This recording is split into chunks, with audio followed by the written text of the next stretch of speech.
Alright everyone, welcome back to another Star Wars Galaxy of Heroes video with Fat Phil, and today we're going to be talking about when you should build things for your guild. When do you equip Territory War Omicrons? What about Wat Tambor, Kidi Mundy clones, all these things? When do you do that? I'm going to answer all of those questions for you guys. Let me know what your thoughts are down below in the comments, and hopefully this kind of helps you along in your journey for Star Wars Galaxy of Heroes. So, we're going to dive in here once we first and foremost thank my channel members for all of their continued support. If you are interested in joining channel memberships, I've got a link down below. There's also a link to the Discord down there, so make sure you guys are looking at that as well. I will be hosting a special live stream on Friday, November 17th at 8 p.m. Eastern Standard Time to help raise money for the rehab center that my daughter attends. So if you're interested in getting roster reviews and supporting a really good cause, that will be happening on the channel at that time. So let's get in here though. Let's talk about when to build stuff for your guild. So I just want to gloss over Territory War Omicrons and say this. As a guild officer, Territory Wars is one of the best ways to build morale for your guild, but Territory War Omicrons should be well below Grand Arena. Because your crystal income is the most important thing in Galaxy of Heroes. If you don't have any crystals, you can't do anything. You can't build things for Territory Wars if you don't have the crystals to do it first. So your crystal income needs to take priority. If that means you need to build Grand Arena Omicrons, if that means that you need to be focusing on your fleets or whatever, your crystal income has to come first. Now the caveat here is that if your guild is asking you to, throw an Omicron on your Embo, and you've got Embo at Relic 5, I don't see where that's a problem. If your guild is asking you to go ahead and gear Ahsoka Tano Fulcrum because she's like the Wampa of Territory Wars, but you're trying to get Leia, maybe you set it down for a little bit. So you've got to understand when the right time to build those things are, and I always say that you've got to think of your crystal income first, but then once you do stabilize it, once you get whatever you were doing, maybe do something for your guild. Because if you continually just not do things for your guild, your risk of getting booted goes up. So, anyway, let's get into the first two characters here that you can start building for, being Rolo and Imperial Probe Droid. These are two characters with other ways to obtain them. Between Mark II raid currency, you have that Galactic Bounty event that shows up as well. They're not worth it. They're not worth, and what I mean is that they're not worth hanging around Hoth territory battles for to get them to 7-star. They're worth trying to earn as many shards of them naturally as you can, but I would not be stressing and saying, hey, we're not going to do Geonosis TB until we can get our Rolo completed. Like, that's just asinine. But now we get into Wat Tambor. We got to turn up for Wat. You need to have this character 7-starred before Rise of the Empire. Before your guild does your first Rise of the Empire territory battle, your guild needs to have Wat Tambor 7-star. What you have to remember is that you think of, like, Rise of the Empire happens every other week. Every other week there's a Rise of the Empire. Comparative to Hoth and Geonosis, where they rotate between light side and dark side. So you can get Riva 24 times over the course of a year. You can attempt Riva 24 times. You can only attempt Wat 12 times. So you need to capitalize on every single attempt because it takes that much longer to get him.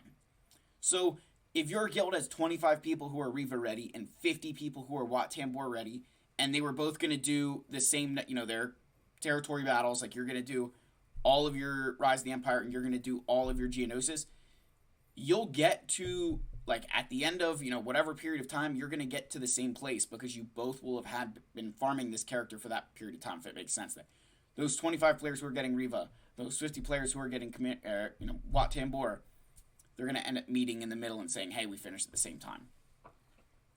So you've got to get him 7-star before Rise of the Empire. Not because he's the Wat Tambor of 2020 where he's the greatest plug-and-play of all time, but because of how much Guild Event Currency 3 he costs. Which, again, also goes along the lines of Kidi Mundy here. So Kidi Mundy is actually in my store right now. He switches with Wat. But it takes 2125 currency to buy that. And let me just show you what that translates to. So if we go in here to the Wikia page for Galaxy of Heroes and you click on Rise of the Empire. And remember that 2125 currency. Of course, I don't have my reading glasses on, so I can't see this. There it is. Let's go here.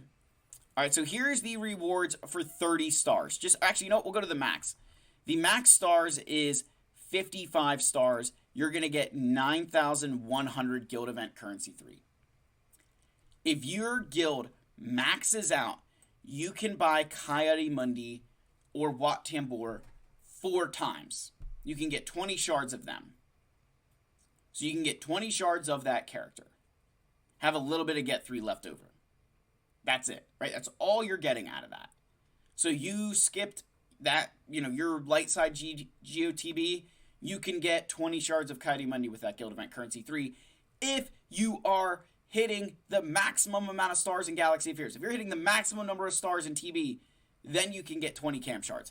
But look down here. If your guild is only getting, say, I don't know, call it, what is this, 23 stars, you can get 10 shards per Rise of the Empire. So very quickly, it's dwindling, right? You guys see that? Like, it is dwindling quickly, and it's going to take you longer and longer to get those characters. What you are far better off doing, in my opinion, with both Kidi Mundy and Wat Tambor. Let's start with Wat Tambor, then we'll talk about Cam, because he's a little bit different. For Wat Tambor, you are far better off, before you try stopping anything for Rise of the Empire, get Wat to 7 stars. You're going to end up losing more guild event currency 3 buying Wat shards than you will if you just get him to 7 star. So that is a big priority. But we need to apply that similar concept to Kidi Mundy, where you can build Domino Squad, right? Think of your clones here, right? Clone 99, heavy, rest in peace, my friends. And then you've got, obviously, the Bad Batch down here that you can also use and mix and match between making the best thing possible. All for the sake of getting Kidi Mundy. Kidi Mundy is not a fantastic character. He's not, right? He's not a fantastic character. He serves a purpose, but he's not needed for anything.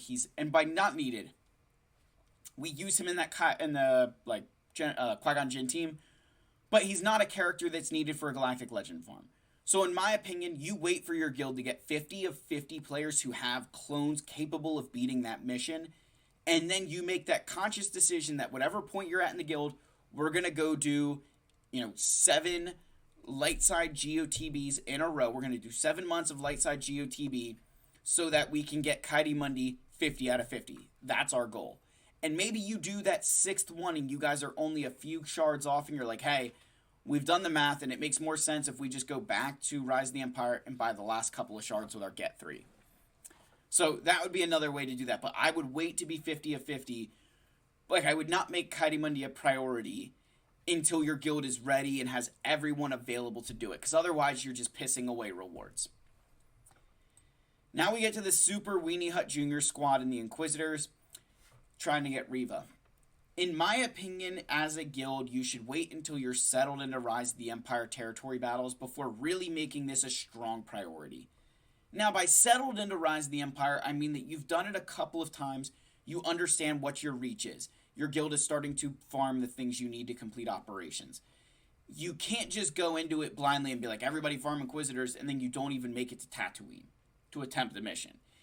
Get settled into Rise of the Empire, and then start figuring out, hey guys, we need everybody building Inquisitors because Reva is so friggin' good and OP. So, my opinion here, once you're settled into Rise of the Empire, once you've done it a couple of times, once you know where you're going to end up, that's when this team really needs to start becoming a focus.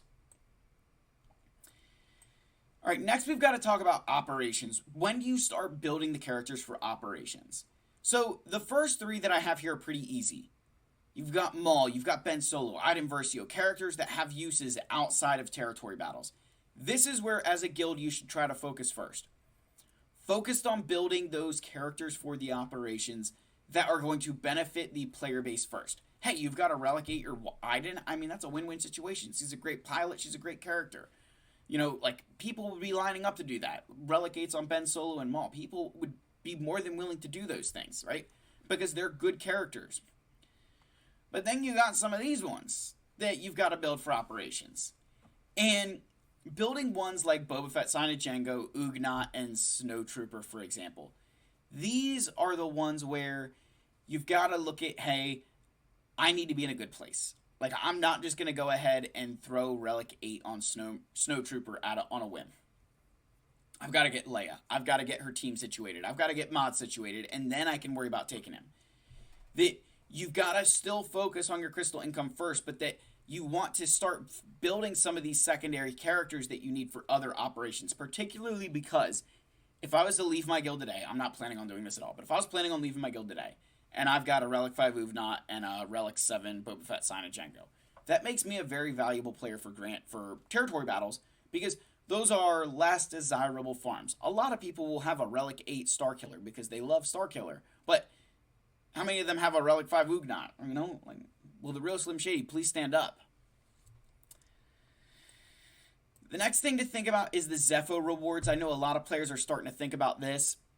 My personal opinion, the rate of return for these Zepho rewards is so crazy long that building Jedi Knight Cal, you need to do it for purposes other than Zepho. You need to do this because he's a solid character. You need to do this because you want to use him with other Jedi, not because you want to start getting into bonus zones. Like, it just doesn't... The impact it has on your guild will not be enough to offset all of the investment they would have made in his requirements and his own gear. Finally, I want to end it on Territory Battle Omicrons. I'm just going to say that I think these have their purpose, particularly at lower levels. I can tell you I don't have a single one equipped. I don't feel I need them, but I know a lot of people really like them. If you love territory battles, have at it. Do them all you want.